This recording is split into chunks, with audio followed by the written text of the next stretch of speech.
My son Simon, he is 16, moved out of the room he used to share with his little brother and got his own room a few months back. Ever since, he's been complaining about his mom barging in without knocking and interrupting his sleep and studying. Sometimes when he's changing. I know that she's his mother, but he says he's got his own room and has a job and is learning to become an independent adult, but doesn't feel like his privacy is being respected even when that's his mom. He says he's not a kid anymore and is entitled to at least get a knock on the door before she comes in.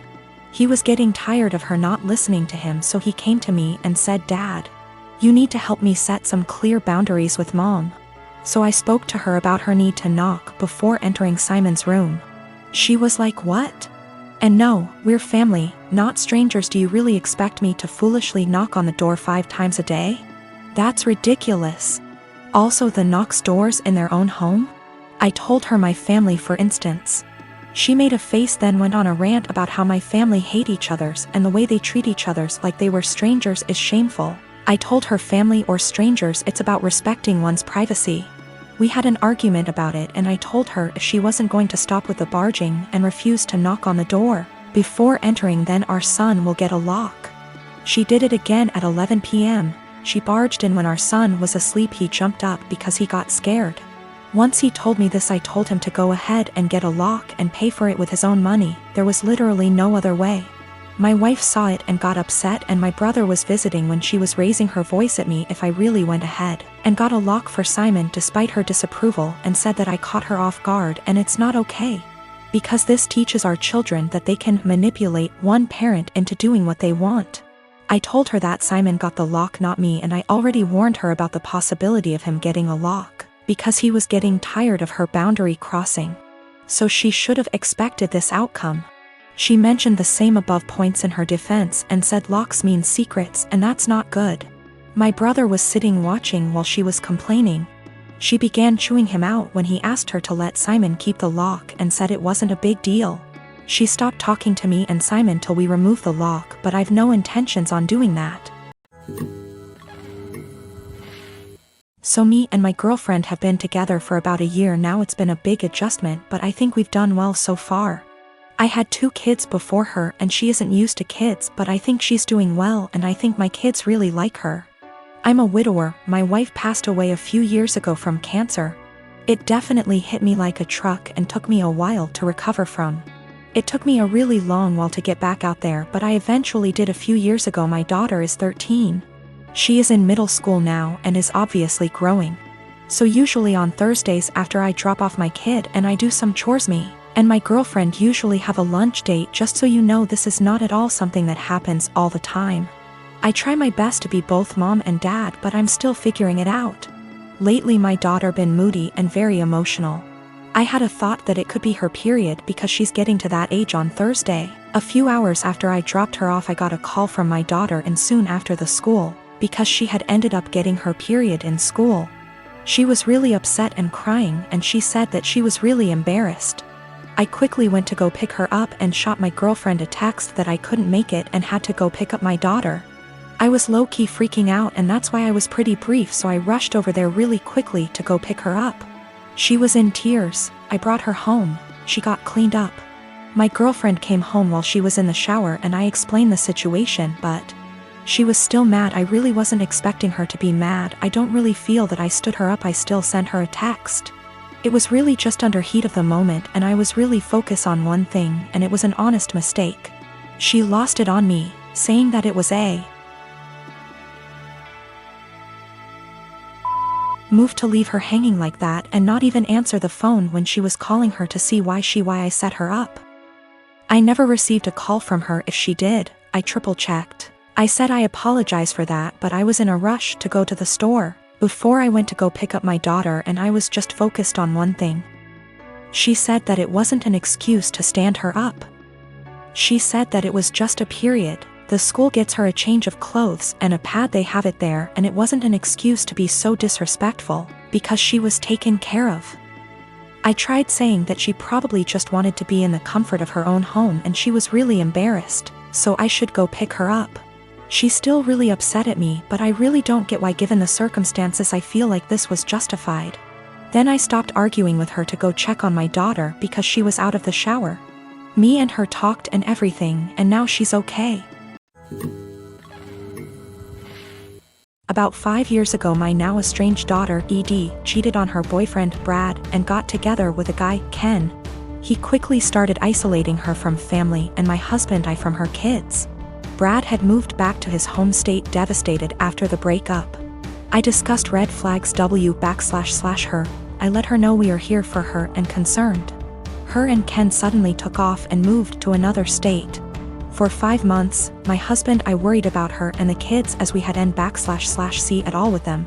One day CPS showed up at our door with the oldest child. He was obviously injured from abuse that was reported by the school. We had no idea they had moved back to the area. We agreed to take them in. The next 20 months were traumatic, complicated, emotional, and difficult for everyone. Through it we re-established a relationship with the older child's dad, Dan. Daughter failed to comply with her plan and remained with Ken. Dan worked hard to get custody of his child and he gave Edie scheduled weekly phone calls. She called oldest child 2x nothing since. We agreed to permanent custody of youngest. In the process, I put aside the hurt Edie caused and agreed to scheduled weekly phone calls and supervised visits in person when schedules allowed. Legally, any or no contact is at my sole discretion. Ken was not allowed to interfere //attend. Edie quit calling //scheduling visits after 3 months. I reset the call schedule to 1 month. No calls. 6 months later she calls and wanted me to drop everything for a visit the following day. I couldn't because I had to go back to work. Calls stopped again. She left Ken, has a new BF. I know nothing else about her life / whereabouts. She started calling again about a year ago and I let her know that if she was consistent with her monthly scheduled calls, we would move towards weekly calls again. She called 2 months in a row, skipped a couple months, then called 2 more months in a row. Last one happened to be night before child's birthday. She asked him what he wanted for his birthday. He said a call from her. The next day, as he blew out candles, he said, "My mom is gonna call now." He had the biggest smile on his face. Call never came. He refused my offer to call her. We survived an emotional meltdown. Next month, no call, just a text after with a lame timing excuse as to why and sorry about the birthday call, she didn't feel well. Following month, I get a text that Edie feels ill again, won't be calling. I am beyond frustrated at this point. I have looked past her refusal to rebuild a relationship with us, but when it comes to the kids my heart aches for them. Hey race where I might be the I responded, parents do not get sick time. We all had COVID recently, including me, and I still took care of the children. If you do not have any time for him once a month, I don't want my time wasted with your excuses. Of course, calls stopped again. My friend came to me yesterday at lunch with screenshots of my boyfriend's Tinder profile. The pictures were all old photos, so I confronted him immediately, expecting to hear something like, "Yeah." I forgot to delete that. Which is cool. He denied being on Tinder at all, and my friend suggested that she make an account, set it to his specifications, and see if he turns up. And there's his profile. So, this means that my boyfriend has been active on Tinder within the past 2 weeks. I confronted him with this and he changed his story. Now he's saying that his friend has been using his account. He shows me his phone and says, "Look, I have nothing to hide." And of course the app is deleted. So I take his phone, download Tinder, log in with his Facebook and see that he has been active, albeit infrequently. There was one girl that he tried to meet up with back in May when I was out of town. The girl gave him her phone number, and even though he deleted whatever messages they exchanged, I still saw that he had her saved in his contacts. So that's about everything that I know. He either cheated on me or planned on cheating on me while I went out of town, and I'm sure this isn't the only time it's happened. This relationship is pretty much over. He is swearing up and down that it's not true. He doesn't use Tinder and he doesn't know this girl. I'm going crazy with how much he's outright lying. He seems so sincere, but I know what I saw. I can't listen to him deny this one more time. This blew up while I was away. I'm sorry I won't be able to respond to every comment. So I did some stuff that was kind of petty and stupid today. I made a fake Tinder account, matched with my boyfriend. And he starts messaging me and immediately asks me to meet him for a drink. We agree to meet by a fountain in the center of my town, and I pack up all of his stuff in a tote bag, put on a great outfit, and went to the fountain. I stood kind of out of the way of the fountain in the shadows where I could watch the street that I knew he'd be arriving from. I was devastated, but I figured this way I could catch him without a doubt and end things quickly. All the time, he's messaging this girl on Tinder. But he didn't show up. 2 of his roommates did. We didn't speak, I don't know them well, but they watched me for a while. Figured out what was going on after a few more Tinder messages, and left quickly. So I wait a few minutes and I call my boyfriend and ask him where he's at. He says he's just gotten off of work and he's going to meet his roommate for a drink. I confront him with the fake Tinder profile and he's dumbstruck and furious with his roommate, who he swears up and down is behind all of this. I'm at home now, just emotionally exhausted and confused. Whatever is going on with his roommates is super sketchy and creepy. Up until this point my boyfriend and I had a great relationship. Really, no red flags anywhere. If I had already been suspicious that he was cheating, this would be a much easier break for me. The most recent message on his Tinder account, when I checked it yesterday, was sent to a girl he had matched with before we met. It said, "Would you want to meet up with my friend?"